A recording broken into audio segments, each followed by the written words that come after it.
আপনার মাকে যখন কষ্ট দিবেন তখন আপনি আব্দুল কাদের জিলানীর এই কথাটা মনে রাখবেন, মায়ের এক ফোঁটা দুধের দাম কাটিয়া গায়ের চাম, মায়ের এক ফোঁটা দুধের দাম কাটিয়া গায়ের চাম, পাপুষ বানাইল ঋণের সুদ হবে না, এমন দরদি ববে কেউ হবে না আমার মা, মা গো এমন দরদি ববে কেউ হবে না আমার মা, মা গো। ঠিক না বেঠিক?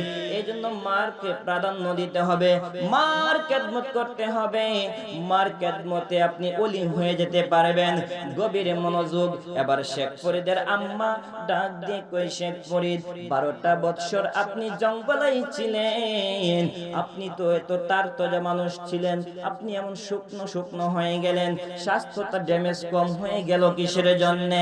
এবার শেখ ফরিদ রহমতুল্লাহ আলাই ডাক দিয়ে কই, মা গো আল্লাহর সেজদায় ছিলাম, শরীর চর্চার দিকে আমার কোনো লক্ষ্য ছিল না, আল্লাহর খেদমতের জন্য গিয়েছি, আল্লাহকে পাওয়ার জন্য গিয়েছি, শরীরের কোনো খেদমত করতে পারি নাই। এবার শেখ ফরিদের মা ডাক দিয়ে কই, গভীর জঙ্গলে তুমি কি কাইয়া দিন পার করছো? সুবহানাল্লাহ, আরো জোরে বলেন সুবহানাল্লাহ। মা ডাক দিয়ে কই, তুমি গভীর জঙ্গলে কি কাইয়া দিন পার করলা? এবার শেখ ফরিদ কই আম্মু গো ও মা, শেখ ফরিদ বলে তার মাকে, আম্মু গো ও মা, গভীর জঙ্গলায় গাছের পাতা চিবাইয়া চিবাইয়া খেয়েছি, আর জন্নার পানি খাইয়া আমি শেখ ফরিদ আমার জীবন থেকে কষ্টের 12টা বৎসর পার করেছি। বলেন সুবহানাল্লাহ। গাছের পাতা চিবাইয়া খেয়েছো? জি মা। এভাবে জিন্দেগি পার করছো? জি মা। এবার শেখ ফরিদ রহমতুল্লাহ আলাইকে মা আরেকটু টান দিলেন, কাছে নিয়ে আসলেন, কাছে নিয়ে আসিয়া শেখ ফরিদ রহমতুল্লাহ আলাইয়ের চুলের মধ্যে একটু চিমটি কাটলেন। মারহাবা বলেন, আরো জোরে বলেন মারহাবা। চুলের মধ্যে যখন টান দেয় ব্যথা অনুভব হয় কি হয় না? ব্যথা অনুভব হয় কি হয় না? শেখ ফরিদ একটু ব্যথা পেলেন, চুলের মধ্যে চিমটি কাটার কারণে ব্যথা অনুভব করলেন, অথবা আহ শব্দটা উচ্চারণ করলেন। মা ডাক দি কই, ও শেখ ফরিদ কি হয়েছে? মা, মাগো আমার চুলের মধ্যে টান দিলেন, আমি তো ব্যথা পেয়েছি গো মা, মা আমি তো কষ্ট পেয়েছি। এবার মা কি দলিল দেয়? গভীর মনোযোগ। ও মহিষাখালীর হাজার হাজার যুবকেরা গভীর মনোযোগ। এবার মা ডাক দিয়ে কয়, শেখ ফরিদ রে, গভীর জঙ্গলায় গাছের পাতা চিবাইয়া চিবাইয়া খাইলা, গাছের যে পাতা তুমি টান দিয়েছিলা গাছ তো ব্যথা পেয়েছে। ও শেখ ফরিদ একটা মাসলা শুনে নাও, একটা মাসলা শুনে নাও, গাছের মনে কষ্ট দিয়া 12 বৎসর কেন 12 যুগ যদি তুমি আমল করো, এই আমল আল্লাহ কবুল করবে না। সুবহানাল্লাহ। ফতোয়া দিলেন মা। ফতোয়া কে দিছেন? কে ফতোয়া দিছেন? জুড়ে বলেন, ফতোয়া দিছেন কে? দুনিয়ার মানুষেরা গভীর মনোযোগ। মা কোনো ইউনিভার্সিটিতে যায় নাই, মা কোনো মাদ্রাসার বারান্দায় যায় নাই, স্কুলের বারান্দায় যায় নাই, তারপরও আপনাদের কাছ থেকে শুনবো, সন্তানের জন্য এই পৃথিবীতে শ্রেষ্ঠ শিক্ষক একজন, তিনি কে? মার মতন বড় শিক্ষক আর হতে পারে? মা যখন ফতোয়া দিচ্ছে, বাবা শেখ ফরিদ তোমার 12 বৎসরের আমল তো নষ্ট হয়ে গেছে। শেখ ফরিদ কষ্ট ভরা মন নিয়া আমার আল্লাহকে ডাক দিয়ে কয়, আল্লাহ গো ও আল্লাহ, মাবুদ গো ও মাবুদ, আল্লাহ আমার 12টা বৎসরের আমল নাকি নষ্ট হয়ে গিয়েছে। মা ফতোয়া দিয়েছে, কষ্ট কম না বেশি? কষ্ট কম না বেশি? শেখ ফরিদ চিন্তা করলো, 1 দিন 2 দিন 3 দিন নয়, 1 মাস 2 মাস 3 মাস নয়, 1 বছর 2 বছর 3 বছর নয়, 12টা বছরের আমল নষ্ট ফতোয়া দিছে মা। এই ফতোয়া যখন দিল, এবার শেখ ফরিদ কষ্ট ভরা মন নিয়ে চিন্তিত হয়ে গেল। মা মনে করলো আমার শেখ ফরিদ মনে হয় কষ্ট পেয়েছে, শেখ ফরিদ মনে হয় চিন্তিত হয়েছে, কষ্ট পেয়েছে। মা তো গভীর মনোযোগ দিয়ে শুনেন রে বাবা। এবার মা শেখ ফরিদ রহমতুল্লাহ আলাই ওনার সন্তানকে ডাক দিলেন, সুবহানাল্লাহ বলেন। ও শেখ ফরিদ, ও শেখ ফরিদ তোমার কি হয়েছে? কই আম্মু গো, ও মা, আম্মু গো, ও মা, আমার জীবন থেকে কত কষ্ট করে আমি 12টা বৎসর আল্লাহর সেজদায় ছিলাম, আপনি ফতোয়া দিলেন আমার 12 বৎসরের আমল নষ্ট রে মা, এই জন্য আমার ভালো লাগে না। শেখ ফরিদ চিন্তিত হয়ে গেলেন। এমন সময় মা ডাক দিয়ে কই, শেখ ফরিদ এখন ভাবিলে কি হবে গো, যা হবার তা হইয়া গেছে, বলেন না মারহাবা। মা বলে, শেখ ফরিদ এখন ভাবিলে কি হবে গো, যা হবার তা হইয়া গেছে। কালার শোনে প্রেম করিয়া কাল সাপে দংশিছে আমায়, কালার শোনে প্রেম করিয়া কাল সাপে দংশিছে। হাইরে যাইরা বিষ নামাইতে পারে এমন কেউ নেই আছে গো, যা হবার তা হইয়া গেছে। এখন ভাবিলে কি হবে গো, যা হবার তা হইয়া গেছে। পিরিত পিরিত সবাই বলে রে দয়াল, পিরিত যে কইরাছে, হাইরে পিরিত কইরাম এই সালেহীন, পিরিত কইরাম এই সালেহীন, প্রেম আগুনে মইরাছে, যা হবার তা হইয়া গেছে। চিৎকার দিয়ে বলেন মারহাবা। এবার মা ডাক দিয়ে কই, শেখ ফরিদ, ও শেখ ফরিদ রে, ও শেখ ফরিদ চিন্তার কোনো কারণ নাই, টেনশন করার কোনো কারণ নাই রে শেখ ফরিদ। ও শেখ ফরিদ 12 বৎসরের আমল নষ্ট হয়েছে তো কি হয়েছে?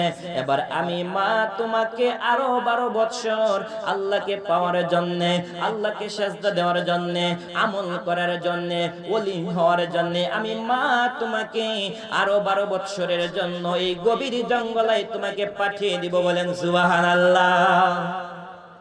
12 বৎসর নষ্ট হয়েছে তো কি হয়েছে? আরো 12 বৎসর আল্লাহকে পাওয়ার জন্য, গভীর জঙ্গলে দেনের জন্য, দেনে মগ্ন থাকার জন্য আমি মা তোমাকে পাঠিয়ে দিব। মা এবার শেখ ফরিদের কাপড় গুছিয়ে দিলেন, গভীর জঙ্গলে চলে যাইবেন। 12 বছরের আমল কি হয়েছে? নষ্ট হয়ে গেছে। আরো 12 বছরের আমলের জন্য এখন পাঠাইতেছেন কে? কে পাঠাইতেছেন? মনোযোগ আছে না গেছে? এখন মা নিজে পাঠাইতেছে আরো 12 বছরের আমলের জন্য। এবার গাঠুরি বানলেন। শেখ ফরিদ রহমাতুল্লাহ আলাইহি গভীর জঙ্গলে চলে যাবেন বাবা। যাওয়ার সময় মা শেখ ফরিদের হাতের মধ্যে 3টা রুটি দিবেন, সুবহানাল্লাহ। কয়টা রুটি দিবেন? 3টা রুটি দিবেন। সালেহিনের মুখের কথা না, কিতাবের নাম মা সাবাতা বি সুন্নাহ কিতাব, ট্রাই করবেন, দেখে নেবেন। এবার মা 3টা রুটি দিয়া শেখ ফরিদকে কয়, যাও কিদা যখন লাগে এই রুটি তুমি বিসমিল্লাহ কয়ে এক টুকরা করে খাইবা, তোমার কিদা নিবারণ হয়ে যাবে, সুবহানাল্লাহ।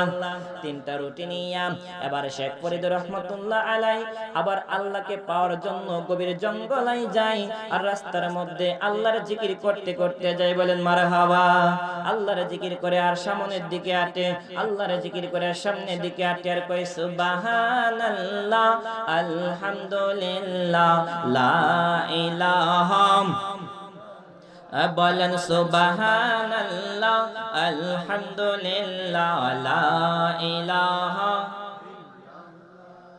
নেই কোনো মাবুদ আল্লাহ ছাড়া, নেই কোনো মাশূক আল্লাহ ছাড়া, নেই কোনো মাবুদ আল্লাহ ছাড়া, নেই কোনো মাশূক।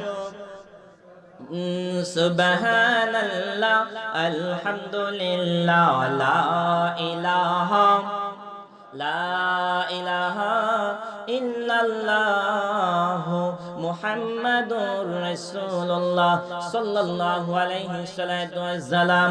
ও আমার মহিষাগালের বাবাজিরা রে,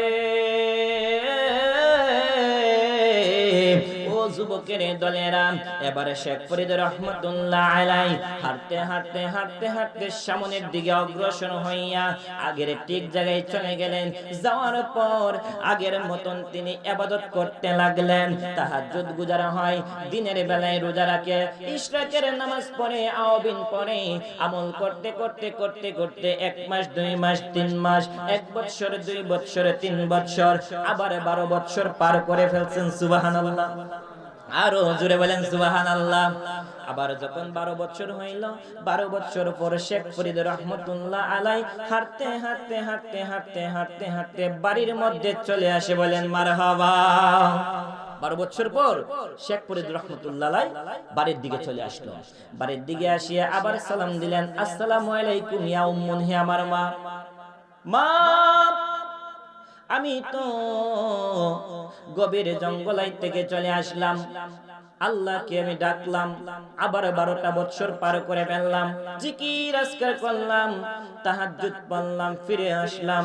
এবার মা কই, ও শেখ ফরিদ, কেমন করে তোমার জিন্দেগির মধ্যে এই 12 বছর পার করলাম আমি শুনবো, কিন্তু এখন ফজরের সালাতের সময় হয়ে গেছে। আসসালাতু খায়রুম মিনান নাওম, ঘুম হইতে নামাজ উত্তম, ঘুম হইতে নামাজ উত্তম। মুয়াজ্জিন যখন ডাকে, মা কয়, শেখ ফরিদ এবার নামাজ পড়ো। আমিও নামাজ পড়ি। ফজরের নামাজের পর আমি শুনবো কেমন করে তুমি জিন্দেগি কাটাইলা। ফজরের নামাজ পড়িয়া শেখ ফরিদ রহমাতুল্লাহ আলাই মায়ের হাতের মধ্যে তার রুটি 3টা ফেরত দেয়। রুটি কয়টা? এই রুটি কয়টা? 3টা রুটি ফেরত দেয়। কই, মা, ও মা, এই নেন আপনার দেওয়া 3টা রুটি। সুবহানাল্লাহ বলেন। শেখ ফরিদ, শেখ ফরিদ, শেখ ফরিদ রে, কি হয়েছে? এই 3 রুটি কি তুমি খাও নাই? কয়, না আমি খাই নাই। কয়, কিসের জন্য খাও নাই? কয়, গত যাত্রা গাছের পাতা চিবাইয়া চিবাইয়া খাওয়ার জন্য এক বিপদের মধ্যে পড়ছি মা। এখন যদি এই রুটি খাই আবার কোন বিপদে পড়ি, এই জন্য আমি খাই নাই। এবার মা ফতিয়া দেয়, কয়, শেখ ফরিদ রে, ও শেখ ফরিদ, অলরেডি তুমি তো বিপদের মধ্যে পড়ে গেছো। আরো জোরে বলেন সুবহানাল্লাহ। অলরেডি তুমি বিপদে পড়ে গেছো। ওই কেন, কি হয়েছে মা বলেন? তুমি তো বিপদে পড়ে গেলা। শেখ ফরিদের ভিতর তরতর করে কাঁপতেছিল। কি বিপদ মা বলতেছে? কই রে শেখ ফরিদ, তুমি তোমার যখন ক্ষুধা লাগছিল, তোমার সামনে যখন রুটি ছিল, তখন কি তোমার রুটি খাইতে মন চাইনি? চাইছে মানে? কই, এমন চাওয়া চাইছে, কিন্তু খাই নাই গো মা। ও মা, যদি এই রুটি খাই আবার কোন বিপদে পড়ি, আল্লাহকে পাওয়ার উদ্দেশ্যে, আল্লাহকে ভয় করি আমি রুটি খাই নাই। কই, বাবা রে, তোমার রুটি যখন খাওয়ার ইচ্ছে হয়েছিল, তোমার নফস রুটি খাইতে চাইছে, তুমি খাও নাই। এই যে তোমার নফসকে কষ্ট দিলা, নফসকে কষ্ট দিয়া 12 বছর নয় 12 যুগ আমল করলে এই আমল আল্লাহ কবুল করবে না। বলেন মারহাবা। এবার মা যখন ফতোয়া দিছে, শেখ ফরিদ রহমাতুল্লাহ আলাই অজরে কান্না করে, আল্লাহ, আল্লাহ গো, 12 বছর আর 12 বছর 24টা বছর আমার জীবন থেকে নষ্ট হয়ে গেল। একটা সেজদা নাকি আল্লাহ আপনি কবুল করেন নাই, ফতোয়া দিয়েছেন মা। মারি ফতোয়া পাইয়া শেখ ফরিদ অজরে কান্না করে। এবার মা আরেকটা দলিল দেয়। সুবহানাল্লাহ বলেন। মা আরেকটা দলিল দেয়, ডাক দিয়ে কয়, শেখ ফরিদ রে, তুমি আল্লাহকে যে পাইতে চাও, সরাসরি আল্লাহকে পাইতে পারবা না। এই কেউ যদি যেতে চায় আল্লাহর বাড়ি, যাইতে হবে দয়াল নবীর বাড়ি। কেউ যদি যাইতে চায় দয়াল নবীর বাড়ি গো, যাইতে হবে হক্কানি মুর্শিদের বাড়ি। বলেন মারহাবা। এবার মা ফতোয়া দিচ্ছে তুমি আল্লাহকে যদি পাইতে হয় দয়াল নবীকে পাইতে হবে। আমরাও দয়াল নবীকে পাইতে চাই কি চাই না? কিন্তু বর্তমান জামানায় নবীর বিরুদ্ধে কিছু লোক বের হয়ে গেছে, স্টেজে উঠে নবীর বিরুদ্ধে কথা কয়, আর কেমন শ্রোতা সামনে বসে থাকে তারাও মারহাবা দেয়, বলেন নাউজুবিল্লাহ। নবীর বিরুদ্ধে কথা বলে কিছু আলেম উলামা, কিন্তু তারা বসে বসে শ্রোতা বসে বসে মারহাবা বলে। আমার প্রশ্ন হলো, জিজ্ঞেস করলাম, ও শ্রোতারা আপনি অমুক বক্তার মাহফিলে কিসের জন্য যান? কই সে অত্যন্ত জ্ঞানী মানুষ, অনেক ডিগ্রি আনছে, ওই আজহার ইউনিভার্সিটি থেকে ডিগ্রি নিয়ে আসছে, মিশর থেকে। আমার প্রশ্ন হলো, ওই সমস্ত শ্রোতাদের কাছে আমার প্রশ্ন হলো, আমার নবীকে নিরক্ষর বলছে। যারা আপনারা আমার আলোচনা শুনছেন ইউটিউবের মধ্যে চার্জ করে দেখবেন, এক বক্তা আমার নবীকে নিরক্ষর বলে, আমার নবীর নাকি কোনো জ্ঞান নাই, আমার নবীজির জ্ঞান নাই। সে আবার কেমন জ্ঞানী যার স্টেজের মধ্যে যার শ্রোতা এত লক্ষ লক্ষ হয়? আমার বুঝে আসে না। আমাদের সবচেয়ে দেখবেন মেয়েদের মধ্যে, মহিলাদের মধ্যে সর্বপ্রথম যিনি ইসলাম ধর্ম গ্রহণ করেছেন ওনার নাম হচ্ছে মা খাদিজাতুল কুবরা। নবীর উম্মতের জন্য, নবীর দ্বীনের জন্য হাজার হাজার কোটি কোটি টাকা সয় সম্পদ সব ইসলামের জন্য ব্যয় করে দিয়েছে। কিন্তু গো এক জ্ঞানী বক্তা বলছে আমার মা খাদিজাতুল কুবরা ইনটেক ছিল না। বিশ্রী ভাষায় কথা বলছে, সালিহিনের মুখের কথা না। ইউটিউবে চার্জ করবেন, আপনারা নিজেরা ঘরে বসে থাকতে দেখতে পারবেন। চ্যালেঞ্জে চার্জ করবেন, ইউটিউবের মধ্যে আসবে আমার মা খাদিজাতুল কুবরা নাকি ইনটেক ছিল না, তালাকপ্রাপ্ত মহিলা ছিল, অনেকগুলা বাচ্চা কাচ্চা জন্ম দিয়েছে, তালাকপ্রাপ্ত। নবীজির শানে এমন কটূক্তি করেছে বাবা, গভীর মনোযোগ। যদি মনে করেন যে আমি বানিয়ে বলছি, ইউটিউবে চার্জ করে দেখবেন। বলে আমার নবীর বয়স যখন ছিল 25 বছর, মা খাদিজাতুল কুবরার বয়স ছিল 40 বছর। 25 বছরের যুবক যদি 40 বছরের নারীর জন্য পাগল হয়, তার চরিত্রের মধ্যে সমস্যা, বলে নাউজুবিল্লাহ। এত বড় কটূক্তি পর্যন্ত করে। 25 বছরের যুবক, 40 বছরের পৌরা নারী, তালাকপ্রাপ্ত নারী, যার অনেকগুলো বাচ্চা কাচ্চা ছিল, তার প্রতি কেমন করে আসক্ত হয়? নাউজুবিল্লাহ বলেন। ইচ্ছাটা কার ছিল? কার ইচ্ছা ছিল? আল্লাহর বন্ধুর সামনে আপনি কটূক্তি করেন, তুমি আবার কেমন জ্ঞানী? ও দুনিয়ার মানুষেরা, ওই সমস্ত শ্রোতাদেরকে আমি মাওলানা রিয়াদুস সালিহিন একটা কথা বলে দিলাম, শয়তানের মতো জ্ঞানী দুনিয়াতে কেউ ছিল না, শয়তানের মতন আমলদারও কেউ ছিল না। এত জ্ঞান থাকার কারণে, এত আমল করার পরও আল্লাহ পাক রব্বুল আলামিন আদম নবীর সাথে বিয়াদবি করার কারণে জান্নাত থেকে শয়তানকে বের করে দিয়েছিল। কিন্তু তুমি কোন মুফতি, তুমি কোন জ্ঞানী, তুমি এত বড় শিক্ষিত কোথায় থেকে আসলা?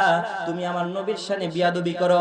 আদম নবীর সাথে বিয়াদবি করার কারণে জান্নাত থেকে শয়তানকে বের করে দিয়েছিল, এত জ্ঞানী আর আমলদার হওয়ার পরে আদম নবীর সাথে বিয়াদবি করার কারণে জান্নাত থেকে বের করে দিয়েছে।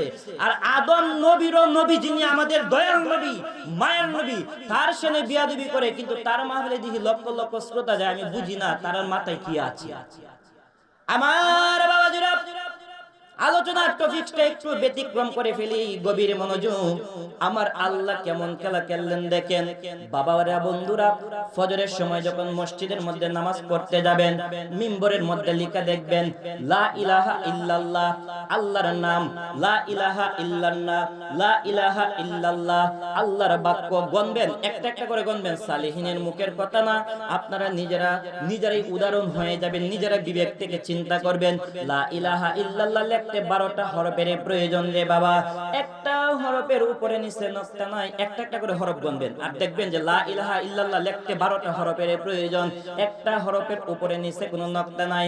আল্লাহ ডাক দিয়ে কয়, হাবিব, আপনার সম্মান তো আমি ছোট করতে পারি না, আমি আল্লাহর নাম হচ্ছে লা ইলাহা ইল্লাল্লাহ, আপনার নামটা ফিটিং করলাম মুহাম্মাদুর রাসূলুল্লাহ সাল্লাল্লাহু আলাইহি সাল্লাতু ওয়াস সালাম। ও মহিষাখালীর হাজার হাজার বাবাজিরা, কিশোরগঞ্জের বাবাজিরা, আপনাদেরকে একটা কথা বলে দিয়ে গেলাম, যারা আমার আলোচনাগুলো শুনছেন ইউটিউবে নেটে দেখবেন, আপনাদের হেদায়েতের মধ্যে প্রশ্ন রেখে দিলাম, লা ইলাহা ইল্লাল্লাহ আল্লাহর নাম লিখতে 12টা হরফ, উপরে নিচে নকশা নাই, মুহাম্মাদুর রাসূলুল্লাহ নবীজির নাম, আমার নবীর নামও আল্লাহ ফিটিং করলেন 12টা হরফ নিয়া, ওই নবীর নামের 12টা হরফের উপরে নিচে কোনো নকশা নাই। সুবহানাল্লাহ। আমার নবীর শানে তুমি কটূক্তি করো। বাবারে একটা ছোট্ট एग्जांपल দেই, আল মসজিদু বাইতুল্লাহ, আল্লাহর ঘর। আপনি যদি মনে করেন যে মসজিদ ঘর আপনার ঘর ঈমান থাকবনি, ঈমান থাকবনি, তাহলে আমার নবীকে যদি আপনি সামান্য মনে করেন, আমাদের মতন মনে করেন, আপনার ঈমান তালাক হয়ে যাবে। এই মাকে যদি কেউ কয়, মা গো তোমাকে দেখতে তো আমার বউয়ের মতন লাগে, তাহলে বউ না, বউকে যদি বলে ও বউ তোমাকে দেখতে আমার মার মতন লাগে, তাহলে বউ কি তালাক? বউ কি তালাক? মাসলা জানবেন। বেগমকে বলছেন, বেগম তুমি দেখতে অনেক সুন্দর, সুন্দরী রূপসী, ও বেগম কিন্তু দেখতে আমার মায়ের মতন। নাউজুবিল্লাহ বলেন, বউ তালাক। আমার বাবারা গভীর মনোযোগ। আরেকটা উদাহরণ দেই, আপনার ছেলে মাস্টার ডিগ্রিতে পড়াশোনা করে, কাবিলে পড়াশোনা করে, পড়াশোনার জন্য আপনার ছেলের কিছু মাস্টার ডিগ্রির কিতাব রয়েছে, ফাজিলের কিছু কিতাব রয়েছে, কামিলের কিছু কিতাব রয়েছে। ওই কিতাব আল্লাহর কোরআনে মাজিদের কিতাব যদি এক মনে করেন, তাহলে আপনার ঈমান থাকবে? আরো জোরে বলেন, ঈমান থাকবে না। এই জন্য নবীকে আমাদের মতন সাধারণ বলা যাবে না। আল্লাহ রাব্বুল আলামিন আরো উদাহরণ দেন, সালিহিন উদাহরণ দিয়ে যাচ্ছি আপনারা হাজার হাজার মানুষের সামনে। আল্লাহ ডাক দিয়ে কয়, আলহামদুলিল্লাহি রাব্বিল আলামিন।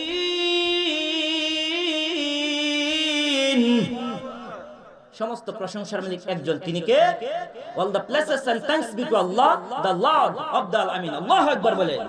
আল্লাহ হচ্ছে রব্বুল আলামিন। আল্লাহ ডাক দিয়ে কয়, দুনিয়ার মানুষেরা শুনে নাও, আমি হচ্ছি রব্বুল আলামিন। আমি যদি আলামিন হই, আমার হাবিবকেও আলামিন বানাইলাম। কোরআনের আয়াত, গভীর মনোযোগ। আল্লাহ কয়, রব্বি কারীম ডাক দিয়ে কয়, ওমা আরসালনাকা ইল্লা রাহমাতাল লিল আলামিন। আল্লাহ হচ্ছে আলামিন, আল্লাহর হাবিবকেও বানাইলেন আলামিন। ও দুনিয়ার মানুষেরা, তুমি কত জ্ঞানী বক্তা হয়ে গেলা, স্টেজ স্টার নবীর দুশ্মনী করো, কিন্তু আল্লাহ আমার নবীর শান কেমনে বাড়াইছে। দুনিয়ার মানুষেরা গভীর মনোযোগ। আল্লাহ আমার নবীকে ডাক দিয়ে কই, ও দুনিয়ার মানুষেরা শুনে নাও, আমার নবীর শান আমি কেমনে বাড়াইছি। আপনারা যত শ্রোতা রয়েছেন, হাজার হাজার শ্রোতাদের কাছে আমার একটা প্রশ্ন, আমরা যে সালাত কায়েম করি, বলেন আল্লাহ কি সালাত কায়েম করেনি? আল্লাহ কি নামাজ পড়েনি? আল্লাহ নামাজ পড়ে না, কিন্তু আমাদেরকে আদেশ করেছে নামাজ পড়ার কথা। আল্লাহ রোজা রাখে না, সাওম পালন করে না, কিন্তু আমাদেরকে বলছে সাওম পালনের কথা। আল্লাহ যাকাত দেয় না, হজ করে না, আল্লাহ কোনো আমল করে না, কিন্তু ডাক দিয়ে কয়, দুনিয়ার মানুষেরা রে, আমি কোনো আমল করি না, কিন্তু একটা আমল আমি ছাড়ি না। আল্লাহ আপনি কিসের আমল করেন? আল্লাহ ডাক দিয়ে কয়, কোরআনে মাজিদের সূরার নাম সূরাতুল আহজাব, আয়াত নাম্বার 56, রব্বে কারীম বলে, ইন্নাল্লাহা, নিশ্চয়ই আমি আল্লাহ, ও মালাইকাতাহু, মালাইকা মানে ফেরেশতা, মালাইকাতাহু বহু ফেরেশতাগণকে নিয়া, ইউসাল্লুনা আলান নবী, আমি আমার নবীর উপরে দুরূদ শরীফ পড়ি। ও মহিষাখালীর বাবারা, আল্লাহ রাব্বুল আলামিন দুনিয়ার কোন মানুষকে আদেশ করে নাই। কাদেরকে আদেশ করছে? কোরআনের মধ্যে আল্লাহ বলে, ইয়া আইয়ুহাল্লাযীনা আমানু সাল্লু আলাইহি ওয়া সাল্লিমু তাসলিমা। আল্লাহ ডাক দিয়ে কই, তোমরা যারা ঈমানদার ওয়ালা, আমি তোমাদেরকে বললাম তোমরা আমার নবীর উপরে দুরূদ শরীফ পড়ো, ওয়া সাল্লিমু তাসলিমা, আমার নবীকে সালাম দেওয়ার মতন দাও। বলেন সুবহানাল্লাহ। এখন আপনাদের কাছে প্রশ্ন হলো, নবীর সম্মান বাড়াইছেন কে? আরো জোরে বলেন কে? এখন ওই শেখ ফরিদের মা ডাক দিয়ে কই, শেখ ফরিদ রে, তুমি যে আল্লাহকে পেতে যাও, আল্লাহকে যদি পাইতে হয় আগে দয়াল নবীকে পাইতে হবে। সুবহানাল্লাহ বলেন। আর যদি দয়াল নবীকে পাইতে হয়, একজন কামিল মুর্শিদকে পাইতে হবে। মা যখন ফতোয়া দিচ্ছে আল্লাহকে পাইতে চাও, কিন্তু আল্লাহ নবীকে আগে খুশি করতে হবে। শেখ ফরিদ এবার ডাক দিয়ে কয়, মা খাতামুন নবিয়্যিন, নবীদের দরজা বন্ধ গো মা, তাহলে আমি কেমন করে নবীকে পাইব?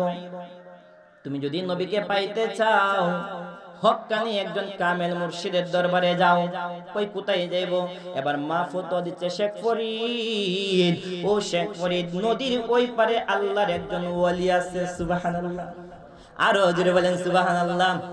নদীর ওই পারে আল্লাহ একজন ওলি আছে। এত মানুষের মধ্যে আমি সালিহিন একটা প্রশ্ন করে দিব রে বাবা। ও মহিষাখালীর হাজার হাজার মানুষের দলেরা, যুবকের দলেরা, আপনারা একটা কথা বলিয়ে দিয়ে যান, বলেন তো নদীর ওই পারে আল্লাহর একজন ওলি আছে, ওই ওলির নাম কি? কেউ বলতে পারবেন নি? কেউ বলতে পারবেন নি? বোয়ালিশা কলন্দার বলেন মারহাবা। অনেকে জানে, আল্লাহু আকবার বলে। বোয়ালিশা কলন্দার মা ডাক দিয়ে কই, শেখ ফরিদ, ও শেখ ফরিদ, আল্লাহকে যদি পাইতে হয় নদীর ওই পারে আল্লাহর একজন ওলি আছে, ওই ওলির নাম হচ্ছে বোয়ালিশা কলন্দার। উনার কাছে তুমি যাইয়া বায়াতে রাসূল গ্রহণ করো।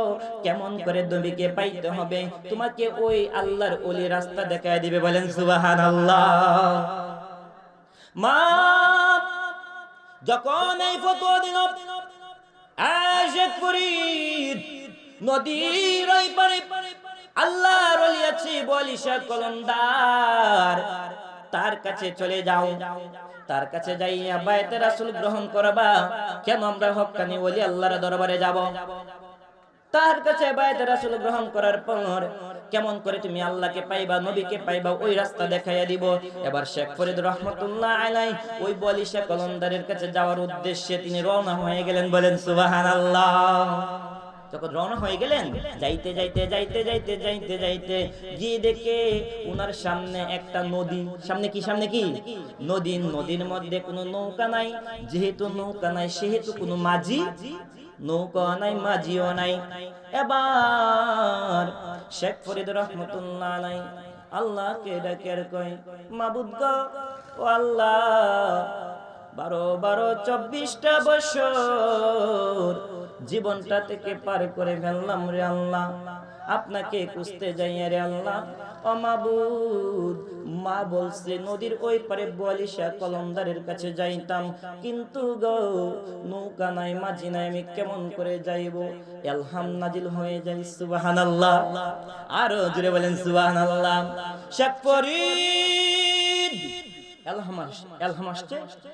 ও শেখ ফরিদ, তোমার পায়ের কাছে একটা কাগজের টুকরা, মারহাবা বলেন মারহাবা, এই কাগজের টুকরা দিয়া তুমি একটা কাগজের টুকরা দিয়া তুমি একটা কাগজের নৌকা বানাইবা। কাগজের নৌকা বানাইয়া এই নৌকাটা তুমি পানির মধ্যে ছেড়ে দেবা। পানির মধ্যে ছেড়ে দেওয়ার পর এই যে আমাদের এই আঙ্গুলে, আঙ্গুলের নাম হচ্ছে শাহাদাত আঙ্গুল। আঙ্গুলের নাম কি? শাহাদাত আঙ্গুল। আরবিতে বলে মুসাব্বাবা। এই মুসাব্বাবা আঙ্গুলটা নৌকার মধ্যে ইশারা করবা, কাগজের নৌকার মধ্যে ইশারা করিয়া বিসমিল্লাহি আল্লাহু আকবার, আল্লাহর হুকুমে, আল্লাহর হুকুমে তুমি বড় নৌকা পরিণত হয়ে যাও। নৌকাটা আমি আল্লাহ পরিণত করে দেব বিশাল এক নৌকায়। বলেন সুবহানাল্লাহ। যখন দেখে নৌকাও নাই, মাঝিও নাই, বেবুরে কান্না করে শেখ ফরিদ রহমাতুল্লাহ আলাইহি, গফুরুর রহিম নামে তোমার আল্লাহ হো আল্লাহ হো আল্লাহ, গফুরুর রহিম আল্লাহ আল্লাহ, সাথী নাই রে বাতি নাই রে যেই জায়গায়, বলেন আল্লাহ, সাথী নাই রে বাতি নাই রে যেই জায়গায়, সেই জায়গারি আপন নবী মুস্তাফাই, সেই জায়গারি আপন নবী মুস্তাফাই। চিৎকার দিয়ে বলেন সুবহানাল্লাহ। এবার কাগজের নৌকা যখন পারলো বিশাল এক নৌকায় পরিণত হয়ে যায়। বিশাল নৌকায় যখন পরিণত হয়ে যায়, বিশাল নৌকায় পরিণত হওয়ার পরে বিসমিল্লাহির রহমানির রহিম বলে শেখ ফরিদ নৌকার মধ্যে উঠে বলেন সুবহানাল্লাহ। আরো জোরে বলেন সুবহানাল্লাহ। নৌকা যখন আল্লাহর ইশারায় চলতে শুরু করে, নৌকা যাইতে যাইতে যাইতে যাইতে যখন নদীর মধ্যখানে যায়, যাওয়ার পরে এই নৌকা আর সামনে অগ্রসর হয় না। বলেন না মারহাবা। সামনে আর নৌকা যায় না। নৌকা যখন সামনে যায় না, এবার বলেন তো শেখ ফরিদের টেনশন কম না বেশি? এই টেনশন কম না বেশি? আল্লাহ গো, আমি কি করব রে আল্লাহ, নৌকা তো আর সামনে যায় না। আর সামনে না যাওয়ার কারণ হইল বলিশা কলমদার তার বাড়ি থেকে তাকাইয়া দেখে শেখ ফরিদ কাগজের নৌকা দিয়া কেমন করে তার বাড়িতে আসতেছে। মারহাবা বলেন মারহাবা। কাগজের নৌকা নিয়া শেখ ফরিদ রহমতুল্লাহ আলাইহি বলিশা কলমদারের বাড়িতে আসে। এবার বলিশা আল্লাহকে ডাক দিয়ে কয়, ও মাবুদ, জীবনে যদি একটা আমল কবুল হয়, একটা সেজদা কবুল হয়, কি এমন কেরামতি দেখাচ্ছে শেখ ফরিদ? আল্লাহ গো, আপনার কাছে একটা আবদার করলাম, এই শেখ ফরিদের নৌকা যেন আমি বলিশা কলমদারের বাড়িতে না আসে। সুবহানাল্লাহ বলেন। যখন আল্লাহর ওলি দোয়া করলো, দোয়া রব্বি কারীম কবুল করে নিলেন। এবার নৌকার সামনে যায় না। শেখ ফরিদ রহমতুল্লাহ আলাইহির টেনশন কম না বেশি? আরো জোরে বলেন টেনশন কম না বেশি? সাজদায় পড়ে গেলেন নৌকার মধ্যে। সাজদায় পড়িয়া আল্লাহকে ডাকে আর কয়, আল্লাহ তুমি তো মালিকুল কাদির, বানাও কত বাদশাহ ফকির, তোমার লীলা কুদরতের পার, আল্লাহ পরওয়ার, গুনাহ কাতা মাফ করো আমার। চিৎকার দিয়ে বলেন মারহাবা। শেখ ফরিদ এই নৌকার মধ্যে সেজদায় কইরা আল্লাহকে ডাকে আর কয়, তুমি তো মালিকুল কাদির,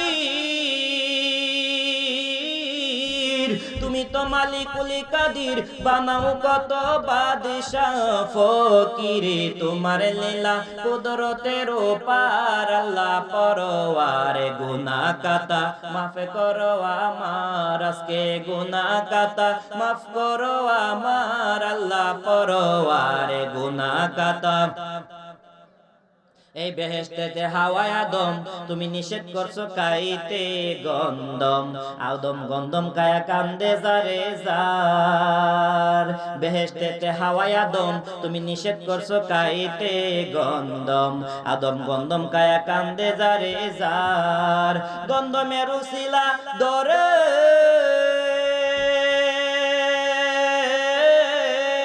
বলেন আল্লাহু আকবার।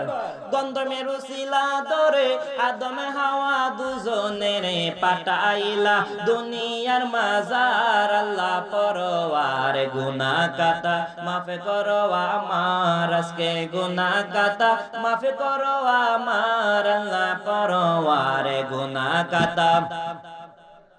আল্লাহ আল্লাহ গো, নৌকা যদি সামনে না যায়, বলিশা কলন্দারের বাড়িতে আমি কেমন করে যাব? আল্লাহর দরবারে কান্না করে।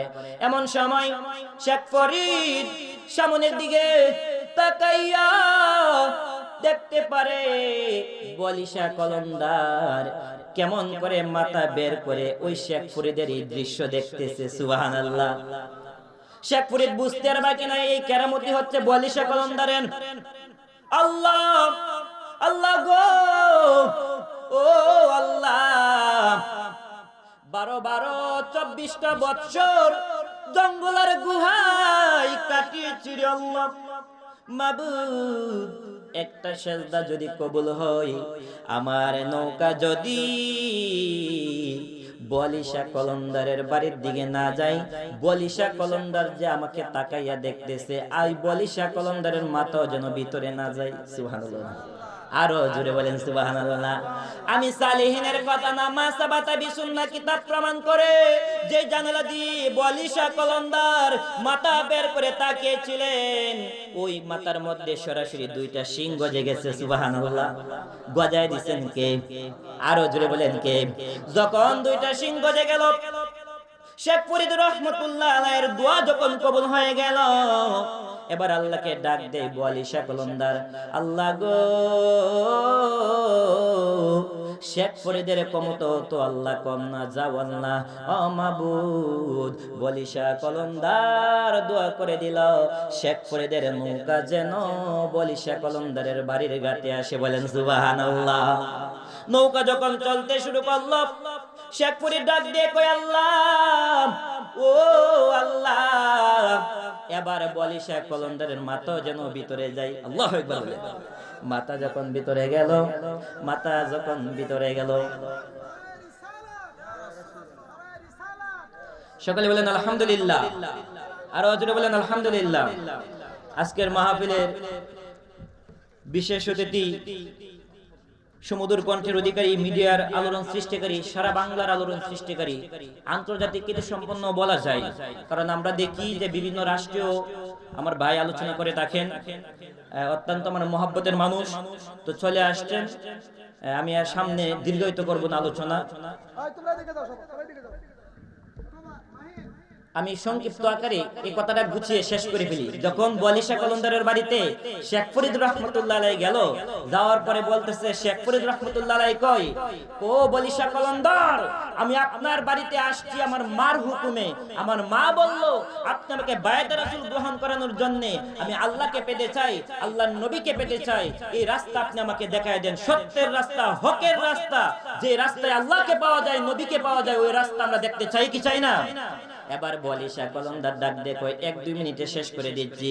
বলিশা কলন্দার ডাক দিয়ে কয়, যারা হক্কানি ওলি আল্লাহ দেখবেন সরাসরি আপনাকে বায়াতে রাসূল গ্রহণ করাবে না, আপনার কিছু ইন্টারভিউ নেবে, ইন্টারভিউ নিয়া আপনাকে বায়াতে রাসূল গ্রহণ করাবে। এবার বলিশা কলন্দার শেখ ফরিদের হাতের মধ্যে, এক হাতের মধ্যে একটা সাদা কবুতর দিলেন, ফকফকা সাদা কবুতর, এক হাতের মধ্যে দিয়া আরেক হাতের মধ্যে ছুরি দিল। ছুরি দিয়া কয়, এটা এমন জায়গায় জবাই করবা, যেই জায়গায় জবাই করবা পৃথিবীর কোনো মানুষ যাতে না দেখে, কেউ যেন না দেখে, এমন জায়গায় জবাই করতে হবে। বলেন মারহাবা। এমন জায়গায় জবাই করতে হবে পৃথিবীর কোনো মানুষ যেন না দেখে, কেউ যেন না দেখে। এবার বলি শেখ কলন্দারের হুকুম নিয়া শেখ ফরিদ রহমাতুল্লাহ আলাইহি এক হাতের মধ্যে কবুতরে নিয়া, এক হাতের মধ্যে ছুরি নিয়া রাস্তায় হাঁটে, ঘাটে হাঁটে, মাঠে, সব জায়গায় হাঁটে, কোথাও জবাই করে না, কোথাও জবাই করে না। কারণ তার ভিতরে একটা ইন্টেলেক্ট, একটা আকল কাজ করতেছে। বলছে এমন জায়গায় জবাই করতে হবে কেউ যেন না দেখে। কিন্তু আল্লাহ রাব্বুল আলামিন হচ্ছে ও হুয়া আলা কুল্লি শাইইন কাদির। আল্লাহ পাক রব্বুল আলামিন সমস্ত জায়গায় বিরাজমান। এটা আমি কেমন করে জবাই করব, কোথায় জবাই করব? উনি যখন এই কবুতর নিয়ে ছুরি নিয়ে শেষে বলিশা কলন্দারের বাড়িতে আসলো, বলছে তুমি কবুতর জবাই করলা না, তুমি এই কবুতর জবাই করলা না? কোন আমি কবুতর জবাই করি নাই, কিসের জন্য? এবার ডাক দিয়ে কই, আপনি বলছেন এমন জায়গায় জবাই করার জন্য পৃথিবীর বুকে কেউ যেন না দেখে, কিন্তু আল্লাহ তো সব জায়গায় বিরাজমান, আল্লাহ তো দেখবে, এই জন্য আমি জবাই করি না। এবার শেখ ফরিদের কথা শুনিয়া বলিশা কলন্দার ডাক দেখ, ও শেখ ফরিদ, বলিশা কলন্দার বলতেছে, ও শেখ ফরিদ, তোমার মতন শেখ ফরিদকে আমি মুরিদ করার অধিকার রাখি না। বলেন মারহাবা। তোমাকে আমি পাঠিয়ে দিব এমন এক ওলির দরবারে, যার কাছে গেলে তুমি বায়াতে রাসূল গ্রহণ করবা, ওই জায়গার দিক নির্দেশনা, ওই জায়গাতে তুমি আমল করবা, কেমন করে নবীকে পাইবা, কেমন করে আল্লাহকে পাইবা, ওই রাস্তা দেখায় দিবে। ওই বলিশা কলন্দার শেখ ফরিদ রহমতুল্লাহকে পাঠিয়ে দিয়েছিলেন আপনার কুতুবউদ্দিন বখতিয়ারের দরবারে। বলেন মারহাবা। আমি আর সামনে অগ্রসর হচ্ছি না, আমার ভাই অত্যন্ত কষ্ট করে অনেক দূর থেকে আসছেন, অত্যন্ত মায়ের মানুষ, মহব্বতের মানুষ। আমরা এমনি তো অনেক জায়গায় আলোচনা করেছি, যদিও দেখা হয় না, আমি আগে আলোচনা করেছি, ভাইজান আরো পরে আসছে, এরকম আর কি। আজকে একবারে সরাসরি সাক্ষাৎ হলো আমার মাধ্যমে, আমি ভাইকে এখানে ইনভাইট করেছি আর কি। তো আমার ভাইজানের আলোচনা আপনারা মন মুগ্ধকর আলোচনা করে শুনবেন। উনি যদিও এখানে লিখছে যে মিডিয়া ব্যক্তিত্ব আলোচক, উনি কিন্তু আন্তর্জাতিক, উনি বিভিন্ন রাষ্ট্রীয় আলোচনা করছে, আপনারা ইউটিউবে সার্চ করলে দেখতে পারবেন। তোমার ভাইয়ের মুখ থেকে আমরা শানে আউলিয়ার বিষয় নিয়ে আলোচনা শুনবো ইনশাআল্লাহ। আমা তৌফিক ইল্লা বিল্লাহ। আসসালামু আলাইকুম ওয়া রাহমাতুল্লাহি ওয়া বারাকাতুহু।